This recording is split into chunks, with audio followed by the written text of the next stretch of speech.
بسم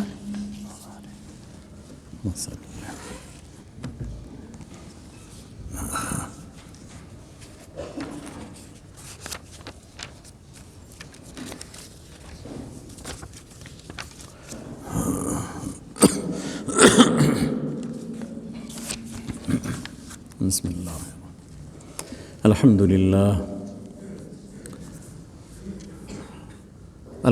للہ وکفى وسلام علی عباده الذین اصطفى خصوصا علی سید الرسل وخاتم الانبیاء وعلى آلہ وصحبہ نجوم الہدى اما بعد فأعوذ باللہ من الشیطان الرجیم بسم اللہ الرحمن الرحیم یا ایہا الناس کلوا مما فی الارض حلالا طیبا ولا تتبعوا خطوات الشیطان انہ لکم عدو مبین بارک اللہ لنا ولکم فی القرآن العظیم۔ حاضرین گرامی قدر، انسان جب تک زندہ ہے اپنی ضروریات کے لیے کسب کا محتاج ہے، اور جن جن ذرائع سے انسان اپنی روزی کماتا ہے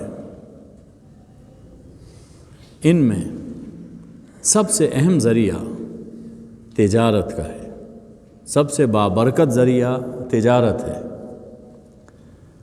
پیغمبروں نے تجارت کی، خود ہمارے سید و مولا صلی اللہ علیہ وآلہ وسلم کا خاندانی پیشہ تجارت تھا، آپ نے تجارت کی۔ حضور اکرم صلی اللہ علیہ وآلہ وسلم نے تجارت کے آداب اور اصول بیان فرمائے ہیں۔ اگر کوئی شخص تجارت کرنا چاہتا ہے تو اسے اسلامی آداب کی روشنی میں تجارت کرنی چاہیے۔ اللہ جل شانہ نے قرآن پاک میں فرمایا کہ یا ایھا الناس، لوگو، اس میں خطاب سب انسانوں سے ہے، اگر وہ غیر مسلم بھی ہے تو تب بھی اس بات کا خیال رکھے کلوا مما فی الارض حلالا طیبا، زمین سے ہم نے جو کچھ پیدا کیا ہے اس سے وہ کھاؤ جو حلال ہے، پاکیزہ ہے، حلال اور پاکیزہ کھاؤ۔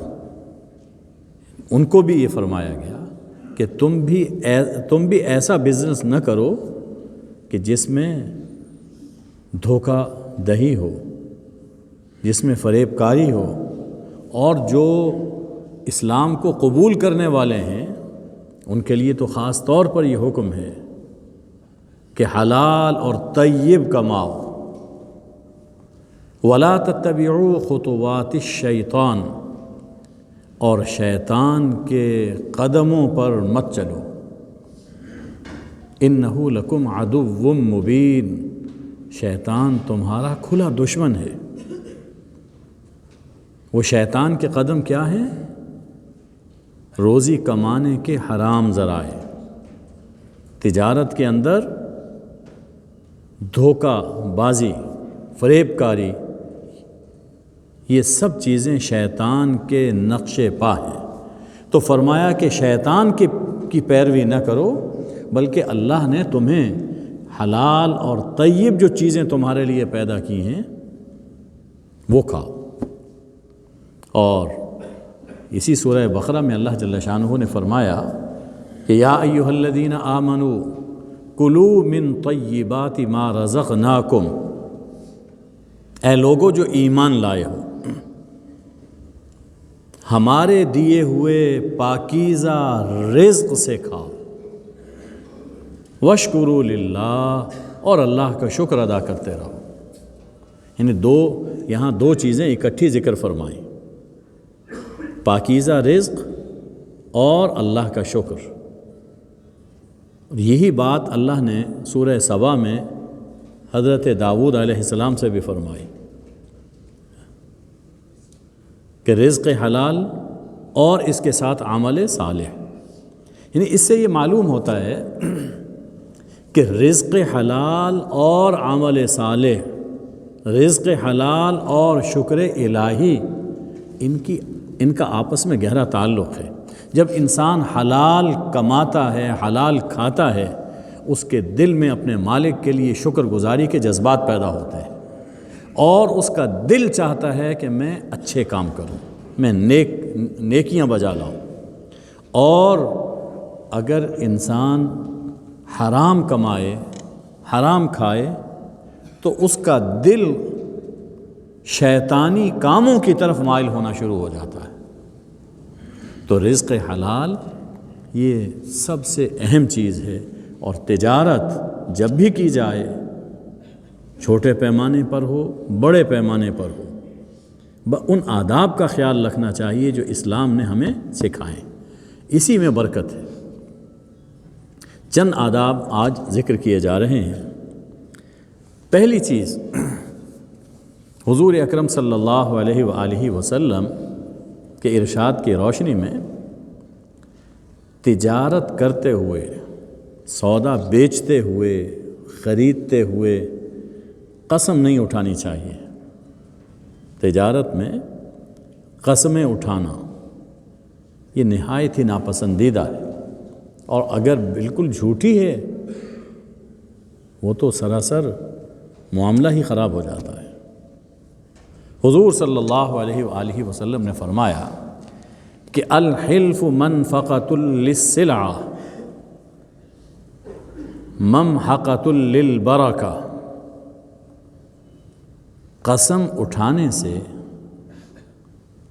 سامان تو بک جاتا ہے، سودا نکل جاتا ہے، لیکن برکت ختم ہو جاتی ہے۔ قسم اٹھانا یہ سامان کو تو بکوا دے گا، لیکن برکت کو مٹا دے گا۔ تو اس لیے یعنی ایک کام ہے جو ہم کر رہے ہیں، اب قسم اٹھانے کا مطلب یہ ہوتا ہے کہ اللہ کو اپنے اس معاملے پر ضامن بنایا جا رہا ہے، شاہد بنایا جا رہا ہے، اور اگر بات ہی غلط ہے تو کتنی بڑی ہستی جن کو اپنے جھوٹ پر انسان گواہ بنا رہا ہے، اور اگر سچی بات بھی ہو تو ایسے دنیا کے معاملات، اس پر اتنے بڑے احکم الحاکمین کو ضامن اور گواہ بنانا یہ زیب نہیں دیتا۔ تو اس لیے جہاں تک ہو سکے وہ قسم سے اجتناب کرنا چاہیے۔ دوسری بات حضور اکرم صلی اللہ علیہ وآلہ وسلم نے فرمائی سماحت۔ سماحت کہ گاہک سے نرمی سے پیش آئیں، خوش اخلاقی سے، تحمل سے، بردباری سے، فوربیرنس، یہ ہونا چاہیے۔ اگر دکاندار بد اخلاق ہے، اتر جاؤ میری دکان سے، اس نے کوئی بات پوچھی اور دوسری دفعہ پوچھ لی، اس کے مزاج برہم ہو جاتے ہیں، اس کا مال نہیں بکتا اور بے برکتی ہوتی ہے۔ اس کو تو بڑا ہی متحمل مزاج ہونا چاہیے۔ تو حضور صلی اللہ علیہ وسلم نے فرمایا، حضرت جابر رضی اللہ تعالیٰ عنہ سے روایت ہے، رحم اللہ رجلا سمحا اذا باع و اذا اشترى و اذا اقتضى، اللہ کی رحمت ہو اس شخص پر، اللہ کی رحمت ہو اس شخص پر کہ جب وہ بیچتا ہے یا خریدتا ہے یا اپنی رقم کا تقاضا کرتا ہے تو نرمی برتتا ہے، خوش اخلاقی سے تقاضا کرتا ہے، خوش اخلاقی اور نرمی سے وہ اپنا سامان بیچتا ہے اور خریدتا ہے، تو ایسے خوش اخلاق دکاندار اور تاجر پر اللہ کی رحمت ہو۔ حضور صلی اللہ علیہ وسلم کی جس کو دعا مل جائے یقیناً اس کے کاروبار میں خسارہ نہیں، برکت ہی برکت ہے۔ حضور صلی اللہ علیہ وسلم نے ایک واقعہ بیان فرمایا اور اسے عقبہ بن عامر اور ابی مسعود انصاری رضی اللہ عنہما روایت کرتے ہیں کہ گزشتہ کسی امت کے ایک شخص کی وفات کا وقت قریب آیا۔ فرشتوں نے پوچھا کوئی نیکی یاد ہے اس شخص سے؟ کوئی نیکی یاد ہے؟ کہا کہ کوئی یاد نہیں، کہ میں نے کبھی کوئی نیکی بھی کی ہے، کچھ یاد نہیں۔ کہا سوچو، غور کرو۔ تو اس نے کہا ما اعلم شیئا غیر انی کنت ابایع الناس فی الدنیا واجازیہم۔ اور تو کوئی بات مجھے سمجھ میں نہیں آتی کہ میری کوئی اچھی عادت ہو، کوئی نیکی ہو۔ اتنی بات ہے کہ جب میں کسی سے معاملہ کرتا تھا تو میں مہلت دیتا تھا، میں انہیں مہلت دیتا تھا۔ جو اگر کوئی فراخ دست ہے اس کے پاس دینے کے لیے ہے تو اسے بھی میں ڈھیل دیتا تھا، اور وَأَتَجَاوَزُ عَنِ الْمُعْسِرِ، اور اگر کوئی تنگ دست ہے دینے کے لیے نہیں ہے تو میں اس سے تجاوز کرتا تھا، اچھا دے دینا، اور نہیں دیا تو نظر انداز کر دیتا تھا۔ تو فراخ دست کے ساتھ، خوشحال کے ساتھ بھی اچھا معاملہ، اور جو تنگ دست ہے اسے معاف کرنے کا بھی معاملہ، نظر انداز کر دینے کا۔ تو یہ بس میرا ساری زندگی یہ طریقہ رہا۔ اس پر اللہ جل شانہ نے فرمایا کہ انا احق بذا منک تجاوزوا عن عبدی، میرا بندہ میرے بندوں سے تجاوز کرتا تھا اور انہیں مہلت دیتا تھا، نظر انداز کر دیتا تھا، میں تو اس سے بڑا کریم ہوں، میں اس سے بڑا کریم ہوں، میرے پاس تو خزانے ہی خزانے ہیں، تو میرے اس بندے سے بھی اسے بھی نظر انداز کر دو اور اسے اس کے گناہوں سے درگزر کرو، جیسے یہ تنگ دست سے درگزر کرتا تھا اسی طرح تم اس سے بھی درگزر کرو، اسے معاف کر دو۔ تو دیکھیے اس نے خوش اخلاقی سے کام لیا تو اس کے ساتھ نہ صرف یہ کہ اس کا کاروبار بڑھا ہوگا بلکہ آخرت میں بھی اللہ تعالیٰ نے اس کے ساتھ رحمت کا اور مہربانی کا معاملہ فرمایا۔ یہ خوش اخلاقی ہے۔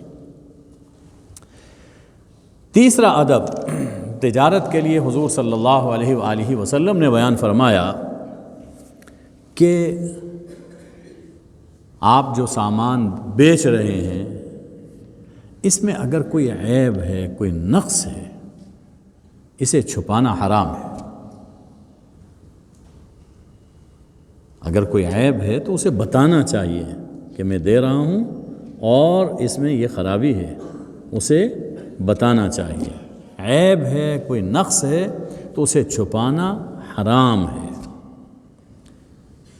حضرت واصلہ بن اسقع رضی اللہ عنہ سے روایت ہے، حضور اکرم صلی اللہ علیہ وآلہ وسلم نے فرمایا کہ من باع عیبا ولم ینبہ لم یزل فی مقت اللہ، جس نے کوئی عیب دار چیز بیچی، کپڑا ہے اس کے اندر کوئی ڈیفیکٹ ہے یا اور کوئی چیز ہے، کھانے پینے کی چیز ہے جی، تو اور اس کو چھپا لیتا ہے۔ ہمارے ہاں ہوتا ہے آم بیچ رہے ہیں تو جہاں سے خراب ہوگا اس کے اوپر سٹکر لگا دیں گے،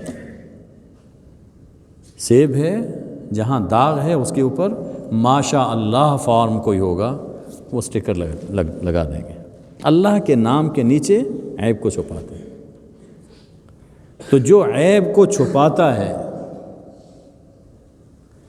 وہ اللہ کی ناراضی میں ہمیشہ رہتا ہے۔ اور ایک روایت میں فرمایا کہ فرشتے اس پر لعنت بھیجتے رہتے ہیں کہ تم انسانوں کو دھوکہ دیتے ہو، قیمت پوری لینا اور سامان عیبدار دینا، بہت بڑا دھوکہ۔ اسی طرح کوئی چیز ہے اس کی قیمت کم ہے لیکن اسے ظاہر کرنا، جسے ہماری اصطلاح میں کہتے ہیں 1 نمبر 2 نمبر 3 نمبر، تو چیز تو ہے 10 نمبر اور شو کر رہا ہے کہ یہ 1 نمبر چیز ہے اور بیچتا ہے اسی ریٹ پر، یہ غلط ہے۔ اللہ کی ناراضی اور فرشتوں کی لعنت مسلسل ہوتی رہتی ہے۔ یہ باتیں جب عرض کی جا رہی ہیں ہم سب سوچتے رہیں کہ کہیں ہم سے کوئی خطا تو نہیں ہو رہی۔ اکثر یہ شکایت ہوتی ہے، یہ شکوہ ہوتا ہے کہ پوری نہیں پڑتی ہے، بہت کچھ کرتے ہیں لیکن پوری نہیں پڑتی، نقصان ہو رہا ہے۔ ہم سب کو اپنا جائزہ لینا چاہیے کہ کہیں ہم سے اسلامی آداب کی نافرمانی تو نہیں ہو رہی ہے۔ آپ دیکھیے کہ اگر یہ جو اصول بیان کیے جا رہے ہیں ان کی پابندی کی جائے تو اللہ تعالیٰ برکتیں عطا فرماتا ہے۔ اسی طرح یعنی ایک واقعہ مجھے یاد آ رہا ہے کہ امام ابو حنیفہ رحمہ اللہ تعالی بہت بڑے امام ہیں ہماری امت میں، بہت بڑے عالم، فقیہ، مجتہد، اس کے ساتھ بڑے کاروباری بھی تھے۔ اپنے دور میں کپڑے کا بزنس کرتے تھے، اپنے دور میں کروڑوں میں ان کا کاروبار تھا، کروڑوں میں۔ یعنی آپ اندازہ کیجئے کہ امام ابو حنیفہ رحمۃ اللہ علیہ نے 40 علماء مستقل اپنے پاس ٹھہرائے ہوئے تھے جن کا خرچ خود برداشت کرتے تھے، اور ان سے علمی گفتگو، علمی مباحثہ ہوتا، مسائل کا حل وہ نکالا جاتا تھا۔ تو جو آدمی سالوں سال 40 آدمیوں کا تو مستقل خرچ برداشت کر رہا ہو، اور اس کے علاوہ خدا جانے کتنے لوگ ہوں گے، تو اس کا کاروبار کیسا ہوگا؟ بہت بڑے کاروباری۔ تو امام صاحب رحمۃ اللہ علیہ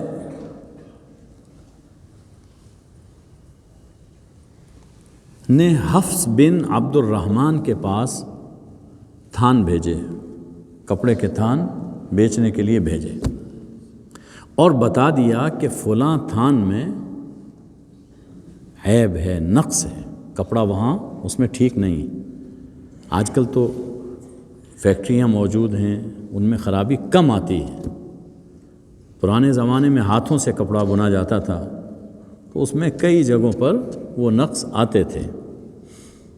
تو اس تھان میں خرابی ہے اور اس کی قیمت اتنی، یہ کم رکھی جائے۔ انہوں نے بیچ دیے اور پوری قیمت پر بک گئے۔ امام صاحب نے جب حساب کیا تو قیمت زیادہ بن رہی تھی۔ پوچھا کہ بھائی میں نے تو تمہیں یہ کہا تھا۔ انہوں نے کہا کہ بس مجھے خیال نہیں رہا اور میں نے پوری قیمت پر تھان بیچ دیا، اس میں وہ بھی نکل گیا۔ اب یہ ہے کہ پتہ کرو کون لے کر گیا، نہیں پتہ چلا۔ امام صاحب نے 30,000 درہم جو اس سودے سے ان کو حاصل ہوئے تھے سب کے سب اللہ کی راہ میں خیرات کر دیے کہ میرے لیے اب روا نہیں ہے۔ اب دیکھیے برکت پھر کیسے ہوتی ہے۔ حضور اکرم صلی اللہ علیہ وآلہ وسلم مارکیٹ میں تشریف لے گئے، ایک صاحب نے گندم کا ڈھیر لگایا ہوا ہے، بیچنے کے لیے گندم کا ڈھیر لگایا ہوا ہے۔ آپ نے ہاتھ اندر ڈالا اور گندم نکالی، نیچے گندم گیلی تھی، اوپر سے خشک ہے اندر گیلی ہے۔ آپ نے پوچھا کہ یہ کیا؟ کہا کہ میں نے یہ گیلی گندم تھی وہ نیچے چھپا دی اور اوپر خشک ڈال دی تاکہ جب سودا بکے گا تو یہ بھی ساتھ بک جائے گی۔ آپ نے فرمایا کہ من غشنا فلیس منا، دیکھو جو ہمیں دھوکہ دے، ہمارے ساتھ معاملے میں گڑبڑ کرے، وہ ہمارا نہیں ہے، وہ ہمارا نہیں۔ اب دیکھو نا کہ ہم نعرے لگاتے ہیں، گردن کٹوا دیں گے، مر جائیں گے۔ ابھی گزشتہ چند سالوں میں ہم دیکھ رہے ہیں عشق رسول کے جذبات ہیں، یہ قابل قدر چیز ہے کہ عشق ہو، لیکن یہ کیسا عشق ہے کہ حضور صلی اللہ علیہ وآلہ وسلم کے نام پر ہم اپنا خون دینے کے لیے تیار ہو جاتے ہیں، دے دیتے ہیں، لیکن خالص دودھ دینے کے لیے تیار نہیں ہیں۔ وہ حکم تو حضور کا ہے، خون دینے کے لیے تیار ہیں لیکن خالص دودھ بیچنے کے لیے تیار نہیں۔ پتہ کریں، دودھ کسی کے پاس چلے جائیں، بہت مشکل سے خالص دودھ ملے گا، بہت مشکل سے۔ یہ محبت نہیں ہے حضور۔ اچھا پھر یہ سوچنا کہ ہم حضور کے ہیں اور حضور ہمیں اون کریں گے، حضور کہتے ہیں لیس منا، ایسا آدمی میرا ہے ہی نہیں۔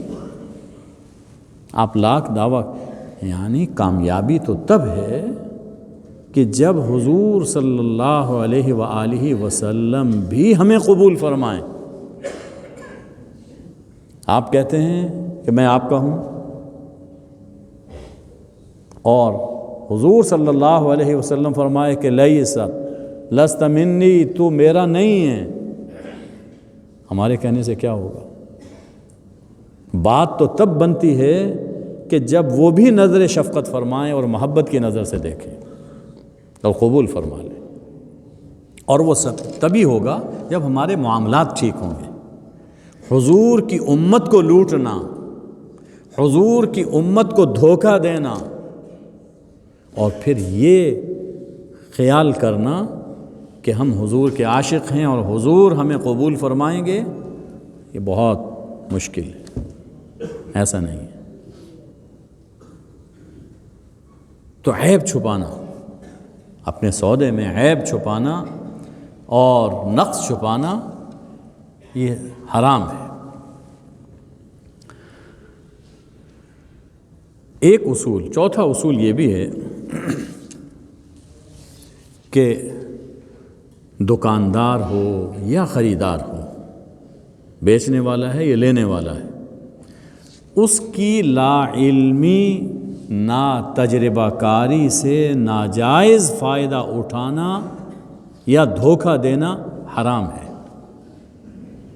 دکاندار کے پاس کوئی چیز خریدنے کے لیے آیا، اب وہ سادہ طبیعت آدمی ہے، اس کو معلوم نہیں، اسے معلوم نہیں ہے، اور یہ دھوکہ دیتا ہے اسے، یہ غلط ہے،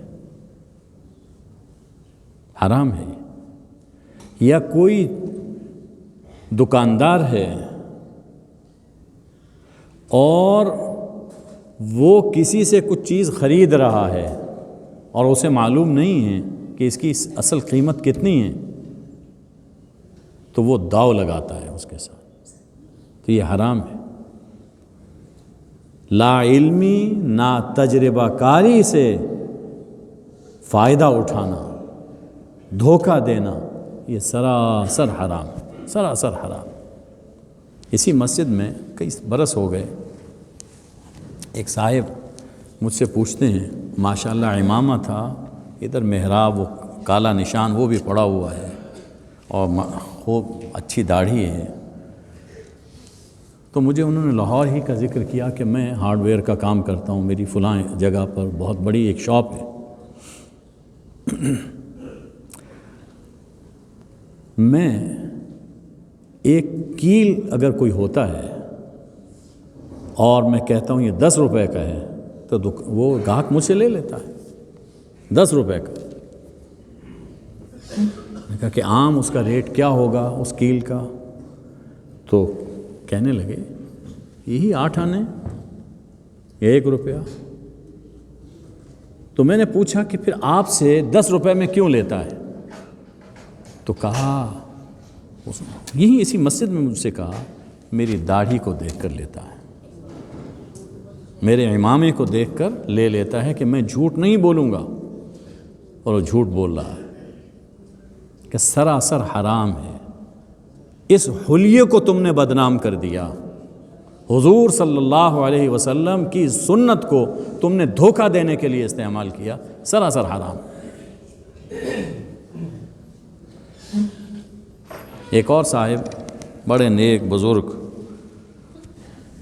انہوں نے ایک دفعہ کہا کہ اللہ سے، اور یہ جملہ کاروباریوں میں بہت چلتا ہے اس لیے میں ذکر کر رہا ہوں، کہ اللہ سے اور گاہک سے دل کھول کے مانگو،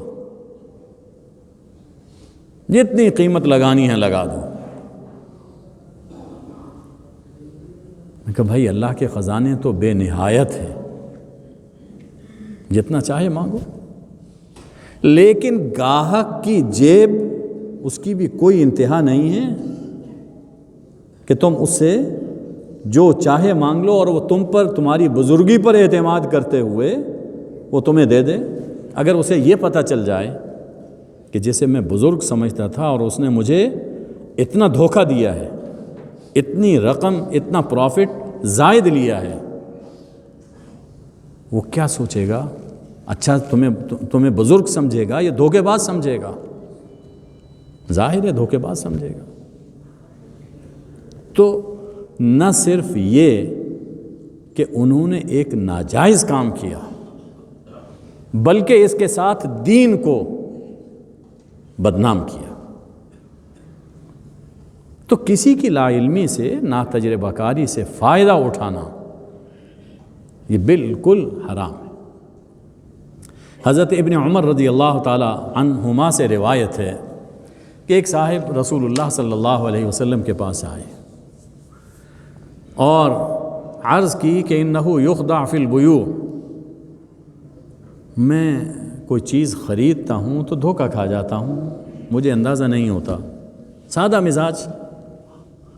مزاج تھے، بھولے بھالے، تو میں کوئی چیز خریدتا ہوں تو دھوکہ کھا جاتا ہوں۔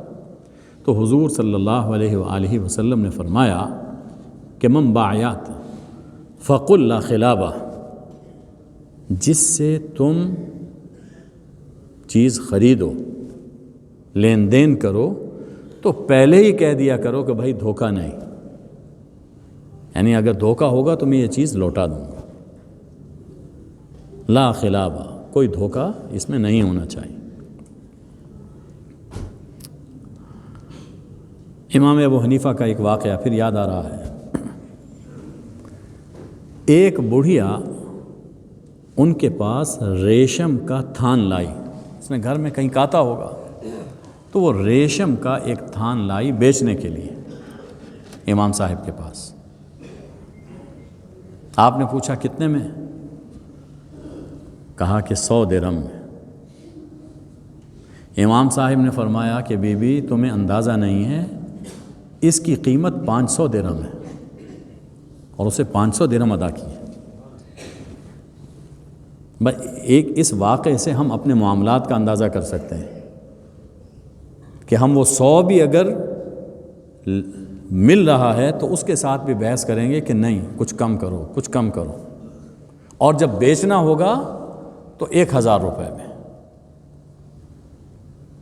یہ سراسر حرام ہیں یہ چیزیں، ناجائز منافع خوری، حد سے زیادہ منافع خوری، یہ حرام ہے۔ یہ فلسفہ یہ نہیں ہے کہ جتنا چاہے مانگو، ہاں بتاؤ کہ یہ قیمت ہے اور میں 1000 روپیہ تم سے پرافٹ لے رہا ہوں، بتاؤ اسے، پھر دیکھتے ہیں کہ کون لیتا ہے۔ دھوکہ دینا، اپنے حلیے کو بیچنا، دین کو بیچنا، سنت رسول کو بیچنا، یہ سراسر حرام۔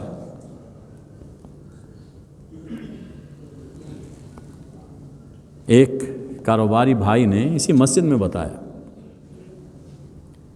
کہ ہم اپنی دکان پر ملازم اسے رکھتے ہیں جس کی لمبی داڑھی ہو، سر پہ ٹوپی ہو۔ کہ وہ کیوں؟ کہتے ہیں ایک تو تعاون ہو جاتا ہے، اور دوسرا یہ ہے کہ داڑھی پر لوگ اعتماد کرتے ہیں کہ یہ آدمی صحیح چیز دے گا اور صحیح ریٹ پر دے گا، اس لیے ہم رکھتے ہیں، اور اس کے پیچھے چھرا ہوتا ہے۔ آخرت میں نجات نہیں ہوگی، اس کا حساب دینا پڑے گا۔ تو کسی کی لا علمی سے، نا تجربہ کاری سے فائدہ اٹھانا یہ سراسر غلط ہے۔ اسی طرح ایک اصول یہ بھی ہے کہ جب کوئی جنس نہیں مل رہی، کمیاب ہے، تو ایسے موقع پر اس کی ذخیرہ اندوزی کرنا یہ سراسر حرام ہے۔ احتکار، حضور صلی اللہ علیہ وسلم نے فرمایا کہ الجالب مرزوق والمحتکر ملعون، جو اپنا مال بازار میں لے کر آتا ہے اللہ اسے اور رزق عطا فرماتا ہے، اور جو اس موقع پر سامان کو چھپا کے رکھتا ہے، ذخیرہ اندوزی کر لیتا ہے اور مہنگا بیچتا ہے، اپنی مرضی کے ریٹ پہ بیچتا ہے، اللہ کی اس پر لعنتیں پڑتی ہیں۔ اس کا اگر تازہ نمونہ دیکھنا ہو تو مری میں دیکھ لیجئے۔ مری میں لوگ بیچارے مر رہے ہیں، لیکن ترس نہیں آیا، وہاں اچھے لوگ بھی تھے، انکار نہیں کیا جا سکتا۔ لوگوں نے اپنے گھروں میں پناہ دی، مسجدوں میں پناہ ملی، مدارس والوں نے مدرسے کھول دیے، کھانا دیا، بستر دیے، سب کچھ کیا، لیکن جو ہوٹلز تھے جو تھے ہی اسی مقصد کے لیے، لوٹا۔ 4000 کا کمرہ 40,000 میں، 50,000 میں، 70,000 میں، ایک انڈا 500 روپے کا ایک انڈا، 700 روپے کا ایک انڈا، 500 روپے کا چائے کا کپ، آپ اندازہ کیجیے۔ اور اس سے بڑھ کر ظلم کہ سردی سے ٹھٹر رہے ہیں، ہیٹر چل رہا ہے اندر، 1 گھنٹہ اگر آپ ہیٹر پر وہ ہاتھ تاپیں گے، اس کے پاس بیٹھیں گے، 1 گھنٹے کے 1000 روپیہ۔ کہ وہاں گیس تو ہمارے ملک میں اتنی مہنگی نہیں ہے، 1000 روپیہ۔ اور اس سے بھی بڑھ کر میں نے ایک واقعہ سنا اور شرم سے ہمارا تو سر جھک گیا۔ ایک بیٹی بتا رہی تھی، چھوٹی بچی، اس نے کہا ہوٹل والے کہ مجھے واش روم جانے کی حاجت ہے، کہا کہ ہاں 500 روپیہ دے دو۔ 500 روپیہ، باہر برف گر رہی ہے، لوگ مر رہے ہیں، اور وہ لوٹنے کے چکر میں۔ اور یہ صرف وہاں ہی نہیں ہے، ان کو ہم صرف کیا کوس سکتے ہیں، ہم خود اپنا جائزہ لیں۔ رمضان شریف جب قریب آتا ہے تو کیا یہاں یہ سب کچھ نہیں ہوتا؟ چیزیں غائب کر دیں گے۔ اور اب تو ماشاءاللہ آئے روز پیٹرول کی قیمت بڑھتی چلی جا رہی ہے، شاید کب پھر بڑھ جائے، لیکن جس دن قیمت بڑھنی ہوتی ہے اس سے پہلا دن اور پہلی رات آپ کو پیٹرول نہیں ملتا۔ ذخیرہ کر لیں گے کہ کل ہم بیچیں گے اور نئے ریٹ پر بیچیں گے۔ یہ سب چیزیں حضور صلی اللہ علیہ وسلم کی نظر میں یہ کام، یہ انداز وہ ہے جس سے کہ اللہ کی لعنتیں پڑتی ہیں اور کاروبار سے، یعنی ہم دیکھتے ہیں کہ سب کچھ ہوتا ہے لیکن یہ بیماری، وہ پریشانی، یہ کیوں چیزیں ہوتی ہیں؟ یہ سب اس لیے، یعنی بہت کچھ ہے لیکن پوری نہیں پڑ رہی۔ پوری کیسے پڑے؟ جب برکت اس سے نکل جائے تو پھر اربوں روپیہ بھی ہو تو پوری نہیں پڑتی اور انسان پریشانی سے نجات نہیں پاتا ہے۔ اللہ مجھے آپ کو عمل کی توفیق عطا فرمائے۔ وآخر دعوانا ان الحمد للہ رب العالمین۔